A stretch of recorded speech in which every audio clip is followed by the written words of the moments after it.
So this is my video for um, my FreeRTOS final project. What I did for my video was taking a real-time operating system and putting it on a real embedded system. I took FreeRTOS and I shoved it on a Arduino Uno. The goal of what I was trying to do was get an understanding of an actual, again, real-time operating system and learning its purpose, its capabilities, and how it actually worked in the real world. And I could say I definitely did accomplish just that.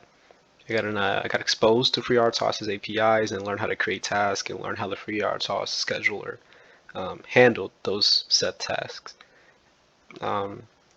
Successes, definitely learned again FreeRTOS's basic functionalities and now have a better understanding of how a real-time operating system actually works, which again I think I found very cool. For some challenges, I was expecting to find those algorithms that we learned in class, like EDD and EDF and Bradley's algorithm, right, to be incorporated into FreeRTOS, but that wasn't necessarily the case. I learned that they used a priority-based scheduler, so FreeRTOS actually scheduled a task based on priority rather than a deadline. And though it was different for sure, it wasn't hard to learn because of learning the other algorithms in class. It was quite similar to when I actually got the chance to learn that one. It was taught very similar to how the professor taught it in class. Me personally, something I learned over and over again in my years of engineering is I need to manage my time better. I may be a little overambitious on the project by picking to learn an embedded system that I never used before, and then learning also a real-time operating system, which I never actually got my hands on before, in the small span of 3 weeks. Though it was a little challenging, it was definitely worth it for sure. It was a lot of fun. So, in order to demonstrate my project, I came up with two scripts to program the Arduino with. One that comes with FreeRTOS and one that comes without. So the one that you see is the one that does not come with FreeRTOS, that does not come with the scheduler. What it does is it toggles an LED when the CPU is not occupied, when the CPU is not blocked. And the moment a button is pressed, that button press will block the CPU in this while loop and not allow the CPU to work on any other tasks. These delay functions block the CPU. So it really hones the CPU onto focusing on something which is a problem that FreeRTOS eliminates.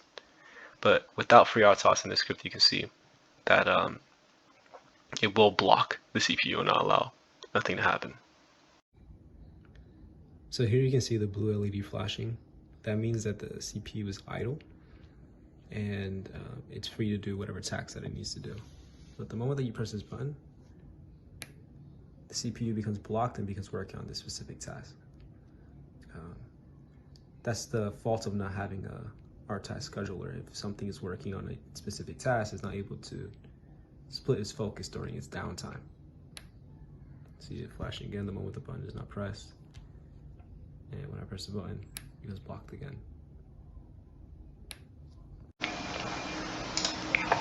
So this is a script that has FreeRTOS imported into it. It's as easy as it's a simple include function. What this does, it creates two tasks, right? Flash LED periodically and the read button task. These two tasks are then created with this with these two FreeRTOS API functions. Right? These are included with FreeRTOS. And if you know anything about Arduino, the loop is not used here. Automatically, the CPU will alternate between these two tasks and work on whatever has a higher priority. At the moment, the read button task has the higher priority. So the moment when the CPU is loaded,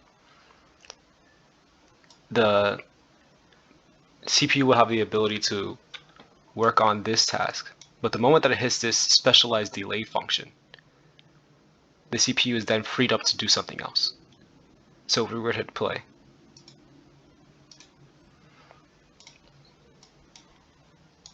you can see in the serial motor that it waits about a second or so and then does the read LED task first, and the toggle LED task second. That's the priority based. If you were to switch these and upload again,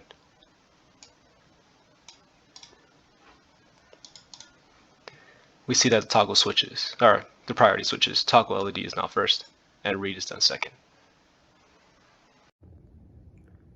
We can see this time that it's very similar. The blue LED is flashing and the white LED is not. But this time when we press the button, the CPU can work on both tasks at the same time. The CPU is not blocked. We press it and we leave it again, the CPU returns to the state of just simply flashing this LED. But if we press again, timing it, yeah, you can even get them to blink at the same time. They blink at the same time because the tasks are scheduled to take the same amount of delay, right? 1 second.